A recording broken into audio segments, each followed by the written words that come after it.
Christmas has always been a complicated time for me. My name is Ethan Ward, 36 years old, and I didn't grow up with the kind of big, warm holiday gatherings you see in movies. My parents split when I was 8, and after that, December's 25th usually meant awkward dinners in cramped apartments or politely pretending I liked gifts I'd never use. So when I married Emily 5 years ago, I was determined to embrace her family's holiday traditions, even if it meant navigating the tight-lipped formality of her father, Richard. Richard had never liked me. From the first handshake, he sized me up with the kind of slow, calculating look that tells you the other man is measuring your worth in net worth. He was a former corporate executive, the type who believed hard work meant 60-hour weeks in a suit and tie. My career in environmental design, something I'd built from scratch, consulting for small towns on sustainable building projects, didn't impress him. Still, I made the effort.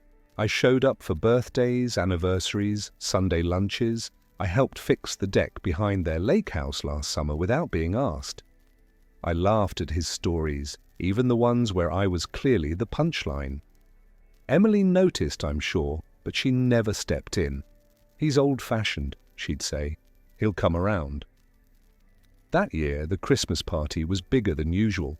Richard's siblings were in town along with Emily's cousins, neighbors, and a few old family friends.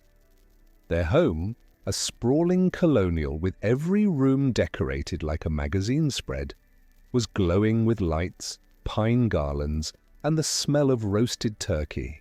I remember walking in, shaking snow from my coat, and feeling the heat of the fireplace on my face. For a moment, it felt almost welcoming. I kept to the edges of the crowd, sipping water and chatting with Emily's cousin Mark about a recent hiking trip. Richard was holding court in the center of the living room, telling some story about his early days in the company. Emily was nearby, smiling politely. It was all fine. Until it wasn't. I don't even remember why I turned toward the bar cart in the corner.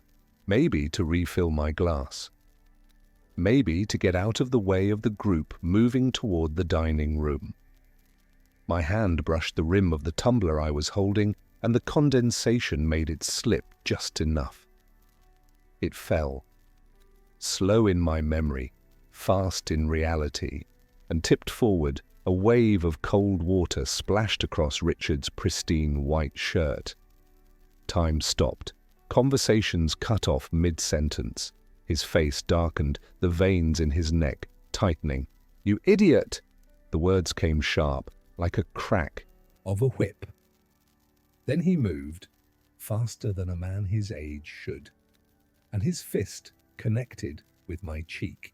Not a shove, not a slap, a full punch.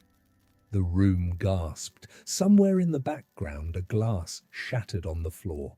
My jaw throbbed instantly, my head turning from the force. And over it all, Emily's voice, cold, clipped, like I was some stranger making a scene at her work party. "Say sorry," she said, "or leave." She didn't come to my side. She didn't touch my arm. She didn't even look at the growing red mark on my face. She just stood there, her father's wet shirt, clinging to him, and waited. I left, no jacket, no goodbye. I walked out into the snow, my breath freezing in the air, my cheek burning with every gust of wind. I don't remember the drive home. I just remember sitting in the dark of our apartment, staring at the wall.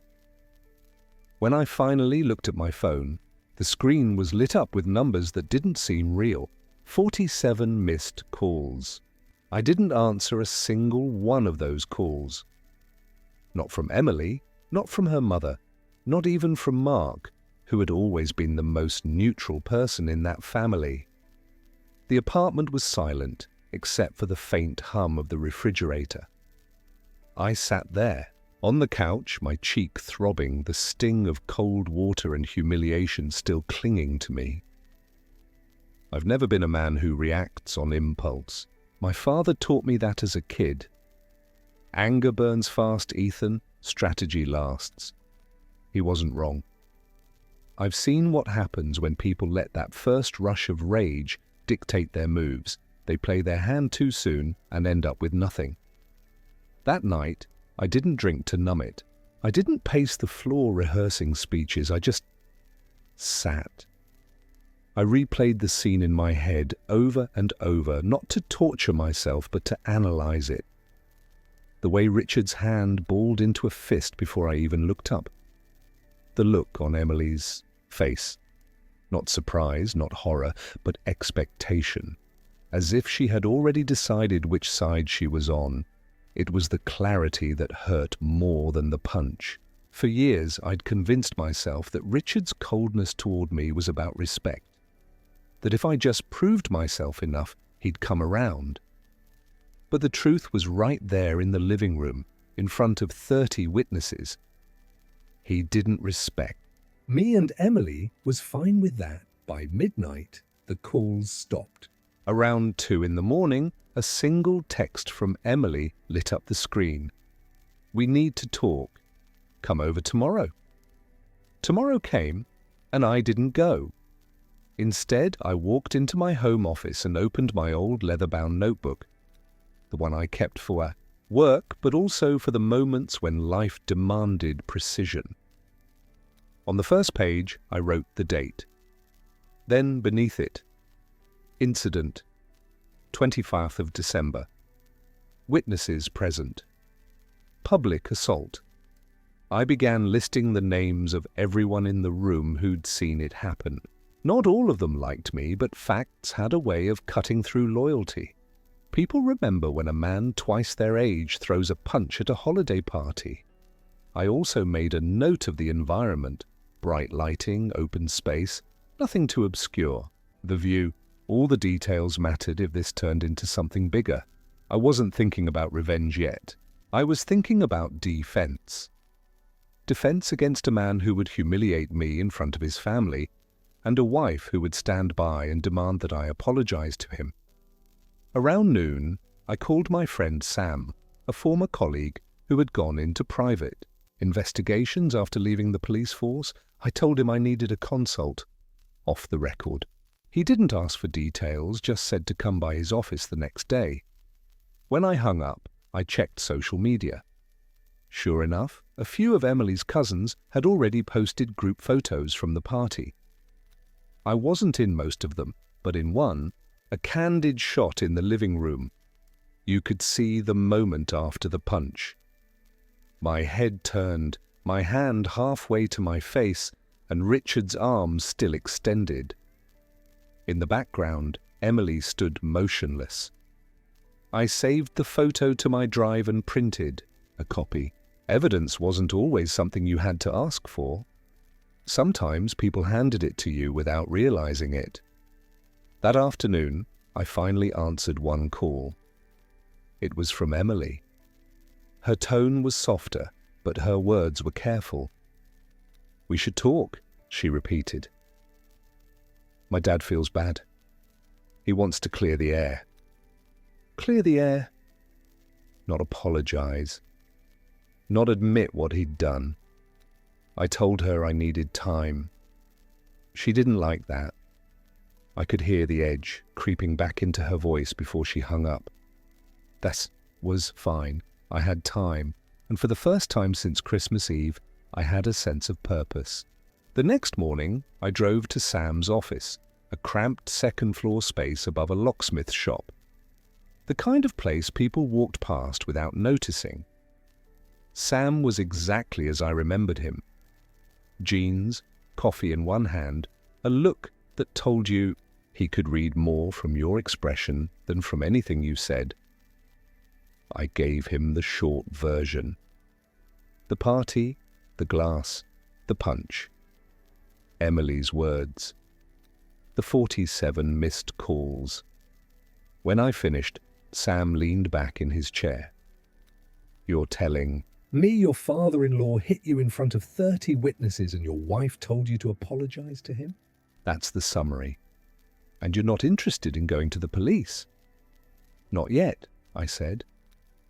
but I want to know why it happened the way it did. It wasn't just anger. He was ready for it, like he'd been waiting for a moment. Sam studied me for a second, then reached for a legal pad. All right, let's start with what we know. He wrote Richard, history, finances, reputation. I frowned. Why finances? Because, Ethan, men like him don't risk their image without a reason. You get punched at a Christmas party, it makes him look bad, unless he's already calculating that you'll be too humiliated to push back. That kind of confidence usually comes from knowing something you don't. It stuck with me the whole drive home. That evening, I got my first clue that Sam was right. Emily came by the apartment. No small talk. No checking my cheek. She just stood in the doorway and said, "Dad says he'll forget about the whole thing if you let it go.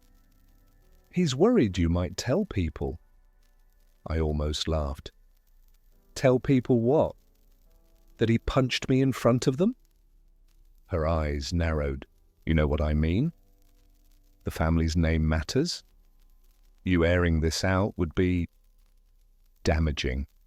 Damaging, that word.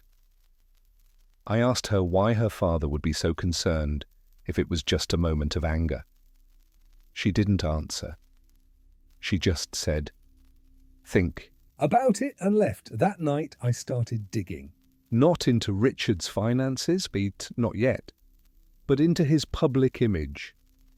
News articles, press releases, the charity boards he sat on.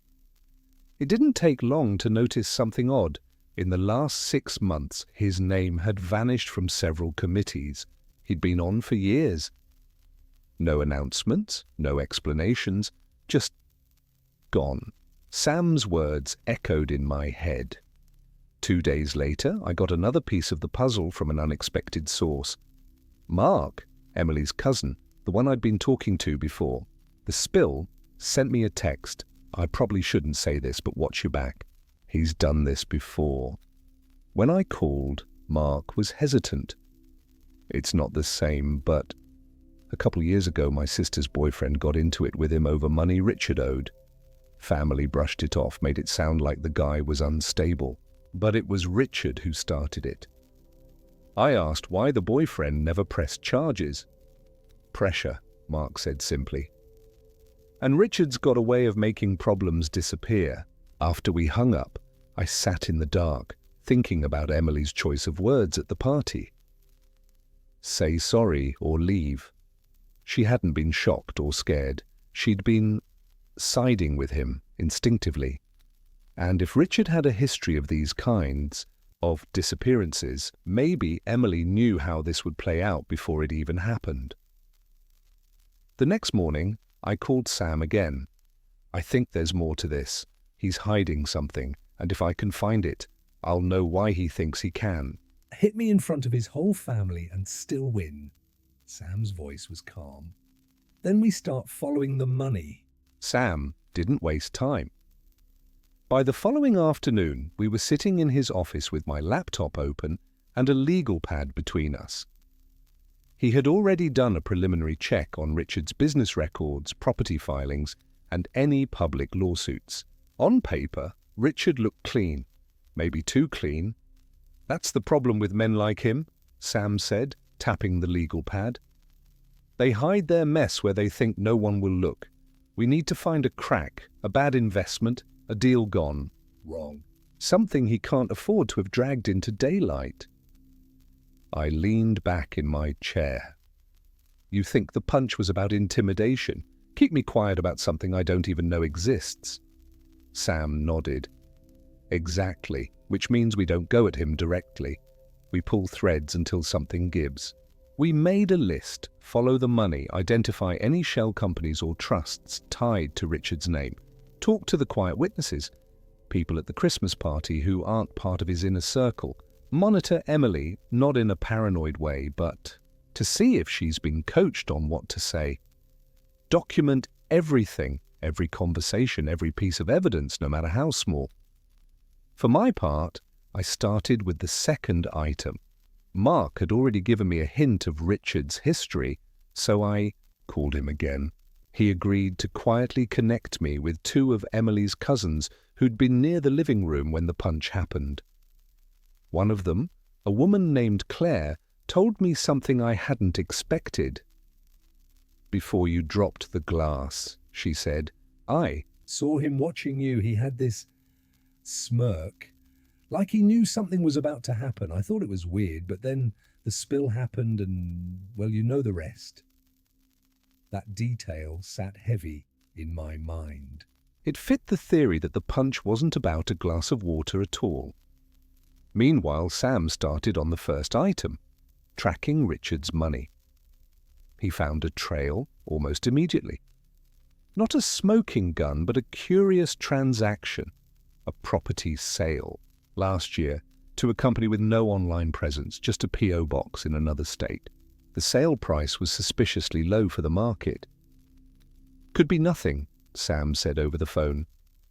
"But lowball sales like this sometimes mean debt repayment. Quiet debt. The kind you don't want in court records." I started piecing together the human side of this. If Richard had money problems, the last thing he'd want was a public scandal, like his daughter's husband pressing charges for assault. It would open doors into his life he couldn't control. That night, Emily called. Again. This time she sounded nervous. "Dad says he wants to meet, just you and him, to, make things right." I told her I'd think about it. What I didn't say was that meeting him without leverage would be suicide. He'd try to spin it, maybe even provoke me into saying something he could use against me. Instead, I decided on the timing. I'd meet him, but only after I had something concrete, something that could shift the balance of power. I wrote a single sentence in my notebook: "Control the narrative before he does." Over the next 3 days, I kept my head down. I went to work, answered Emily's texts with short, neutral replies, and let Richard think I was hesitating. In reality, Sam was pulling bank records and I was quietly checking with a friend at the local paper about Richard's history with the town's development projects. By the end of the week, we had our first real lead. A charity fund Richard chaired had temporarily suspended operations due to accounting discrepancies 6 months ago. Buried in local news archives, barely noticed. But enough to suggest there was more under the surface. It wasn't proof yet. But it was a thread, and I was ready to start pulling. The first move was subtle. I wanted Richard to feel the floor shift under him without knowing exactly why. Sam agreed. The trick wasn't to come at him head-on, but to make him aware that someone was paying attention. We started with the charity lead. Sam pulled public filings from the last 5 years and found the same accountant's signature on every audit. I looked him up. Semi-retired, living 2 towns over, the kind of man who might talk if approached the right way. Saturday morning, I drove out to his place. He answered the door in a wool cardigan, wary until I mentioned I was doing background research for a community article about local charities. I didn't mention Richard's name until we were sitting at his kitchen table, coffee steaming. Between us, the man sighed. That fund was a mess, money coming in, going out. But the records didn't always match the activity. I filed my reports, but when I asked questions, they stopped hiring me, just like that. Was Richard involved directly? I asked. Let's just say, he replied, nothing happened without his approval. I thanked him, took my notes, and left. It wasn't enough for a legal case, but it was the first piece of a picture I could show him. Something that said, I know where to look. Next, I worked the witnesses. Claire put me in touch with a friend who had been at the party, a friend who didn't care much for Richard and wasn't afraid to say so. She remembered details others hadn't mentioned. Richard had been drinking heavily, pacing the room before the spill, and Emily had spoken to him privately right before I came over to refill my glass. That conversation kept looping in my head. What had Emily said? Was she warning him, or was she part of whatever game he was playing? By Monday, Sam had more.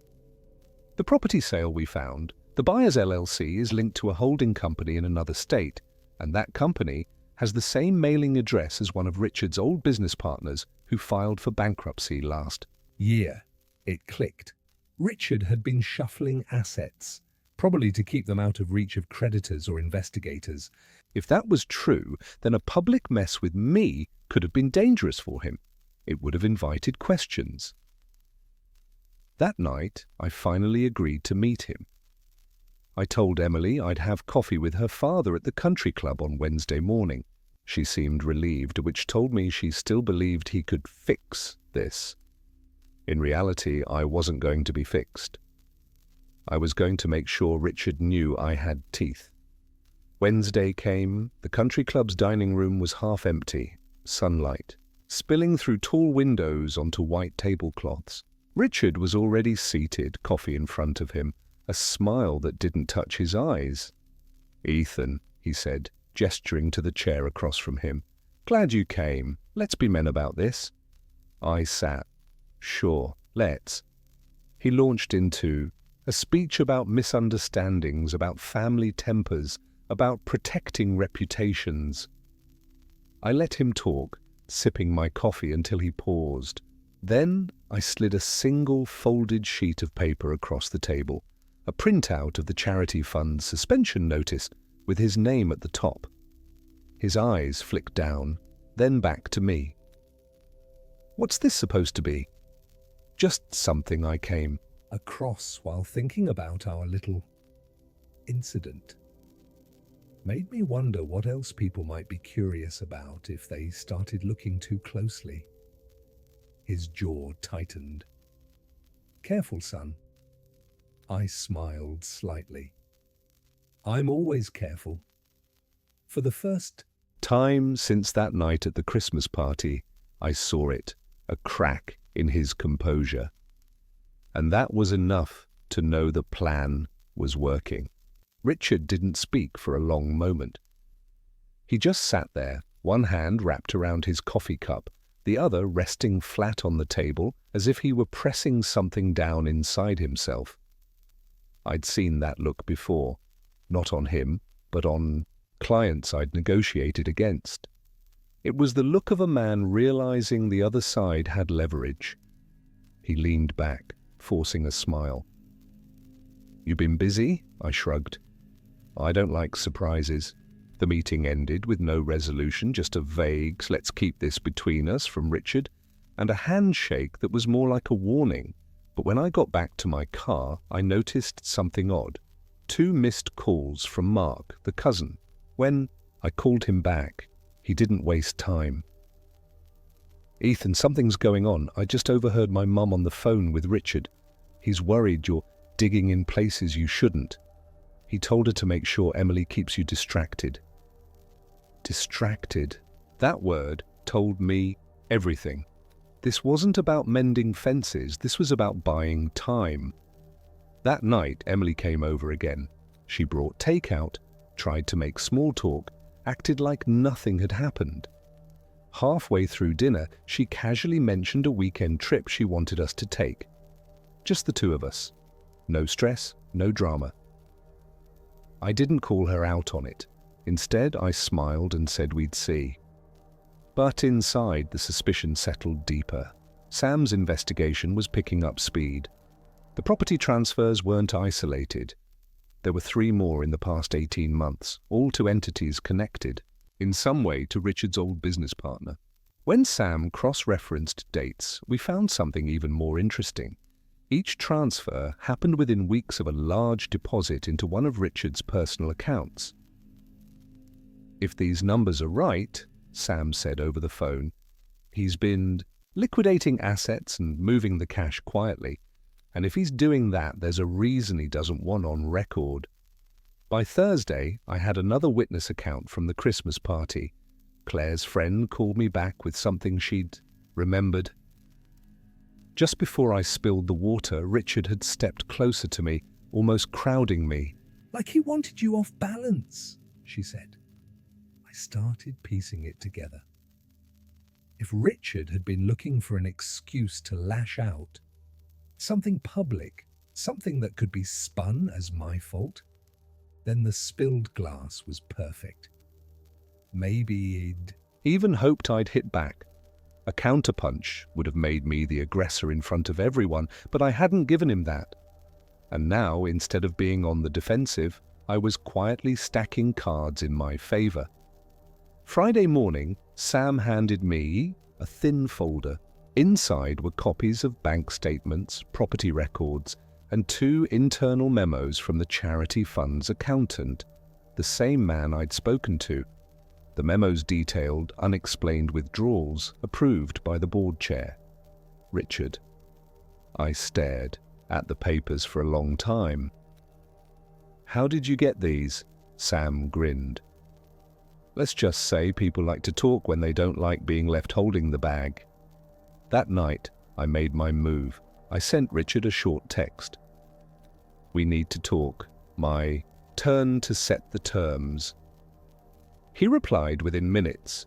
Tomorrow, noon, my office. When I walked in the next day, he was alone. No coffee, no smile. I placed the folder on his desk and slid it toward him. He opened it, glanced at the first page, and froze. His eyes stayed there for a full 10 seconds before he shut the folder and looked at me. What do you want? He asked. The shift in his tone told me everything. He wasn't thinking about the punch anymore. He was thinking about the walls closing in. Richard's question hung in the air, low and tight, like the creak of a floorboard in a silent room. What do you want? I didn't answer right away. I wanted him to sit in that uncertainty, to feel the weight shift completely out of his control. When I finally spoke, my voice was steady. I want this to end without dragging anyone else down with it. But that depends on you. His eyes narrowed. You think you can threaten me? This isn't a threat, I cut in. It's a reminder. You hit me in front of witnesses. You tried to spin it so I'd be the one apologizing. And now I've got enough here to make sure your real problems end up in the wrong hands. I tapped the folder. I'd prefer to walk away from this quietly. Can you say the same? He didn't reply, but I saw the calculation in his eyes, the way his gaze flicked to the window, then back to me, as if he were already tallying his remaining moves. I stood. You've got 3 days to make this right. After that, I can't promise where this goes. When I left his office, I didn't go home. I drove straight to Sam's place. He was already pulling together a contingency plan, names of journalists who would jump at a local scandal involving a high-profile figure like Richard, plus a list of people in Richard's orbit who might be persuaded to talk once they knew. Someone else had gone first, but it turned out we wouldn't need to push that hard. The next afternoon, Mark called again, his voice hushed. You stirred something up. My mum says Richard cancelled a meeting with some important people because he's dealing with a crisis. She wouldn't say what, but she sounded nervous. That same evening, Emily showed up unannounced. Her arms were crossed, her expression somewhere between confused and defensive. Dad says you're making up stories, that you're trying to blackmail him over a mistake at the party. I didn't answer her accusation directly. Instead, I handed her a copy of one of the accountant's memos. The most straightforward one, no jargon, just the approval of large, unexplained withdrawals with Richard's signature.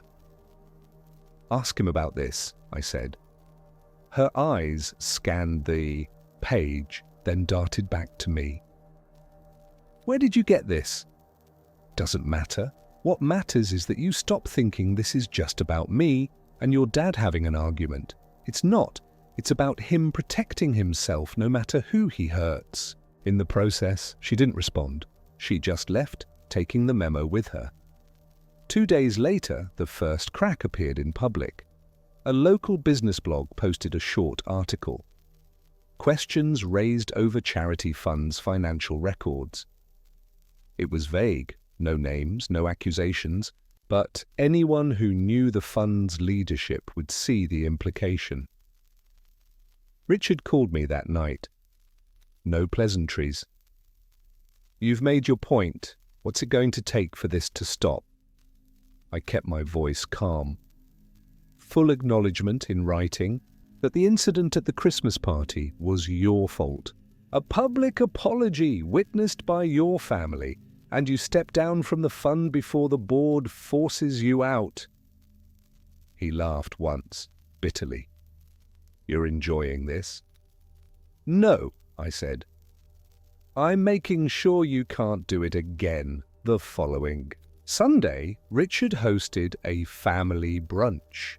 Everyone was there: Emily, her mother, cousins, aunts, uncles. Halfway through, he stood, cleared his throat, and delivered the most controlled apology I'd ever heard. It was short, practiced, and clearly pained him. But the words were there. What happened at Christmas was wrong. I take full responsibility. One clapped. No one smiled. But the silence said enough. For Richard, that moment wasn't just about me. It was the first time his authority had been challenged openly, and the first time he'd been forced to back down. In the days after that brunch, I noticed something I'd never seen before in Richard. Silence. Not the smug, calculated kind he used when he thought he'd won, but the kind that comes from having nowhere left to push. He didn't call. He didn't send messages through Emily. He didn't even try the passive-aggressive small talk when we crossed paths. And maybe that was the real win. Not the apology, not the leverage, but the end of his attempts to shape me into something I wasn't. Emily was quieter too. She didn't ask how I'd gotten the documents or what else I knew. She just treated me differently. A little more careful with her words, more aware of where her loyalties sat. We didn't fix everything between us overnight. Trust doesn't heal that fast. But at least we were standing on the same patch of ground for once. Sam and I had one last conversation about Richard a week later. "You know," he said, "you could have buried him completely, sent that folder to every outlet in the state." I thought about it, I admitted. But some people, you don't destroy them. You let them live with the fact that someone knows exactly who they are. He smirked. "That's a long burn." "Yeah," I said. "And it lasts longer than a headline." Spring crept in slowly that year. Snowmelt ran in thin streams along the curbs, and the mornings smelled faintly of thawing earth. One Sunday, Emily and I drove out to the coast. No agenda, no extended family waiting at the other end. We walked along the shoreline, the wind cold but not biting, gulls wheeling overhead. Halfway down the beach, she stopped and looked out at the water. "I didn't handle it well," she said finally. That night, I thought, if I sided with you, it would blow up into something bigger. I thought I was keeping the peace. I nodded. Keeping the peace for him, not for us. She didn't argue. She just slipped her hand into mine, and we walked the rest of the way in silence. A month later, I heard through Mark that Richard had officially stepped down from the charity fund. The board framed it as a planned retirement, but the timing was obvious. And not long after that, the whispers started about his business dealings, nothing that made headlines yet, but enough that his perfect image had a few cracks in it. I kept my folder of evidence locked away. I didn't need it now, but it was a quiet insurance policy. Not out of malice, just a reminder to myself that I'd been through worse storms and come out standing. Christmas came around again, faster than I expected. Emily asked if I wanted to go to her parents' party. I could tell she was braced for me to say no. I thought about it. About walking back into that house, seeing the same people who'd watched him hit me a year ago. About Richard's face when He realized I wasn't going anywhere. Yeah, I said finally. Let's go. the house looked the same. Lights on every window, the smell of pine and spice drifting out as the door opened. Richard was in the living room, talking to someone, but when he saw me, he stopped. For a second, I thought he might try something. Instead, he just nodded once. A small gesture, but in it was the acknowledgement that the balance had shifted for good. Later, standing by the fireplace with a glass of water in my hand, I caught his eye across the room. He looked away first, and in that moment I realized something. I hadn't just defended myself. I'd rewritten the rules. The punch had been his way of saying I didn't belong, but I was still there. Not because I'd begged my way back. But because I'd refused to leave on his terms. Some victories allowed. Mine was quiet. And it was enough.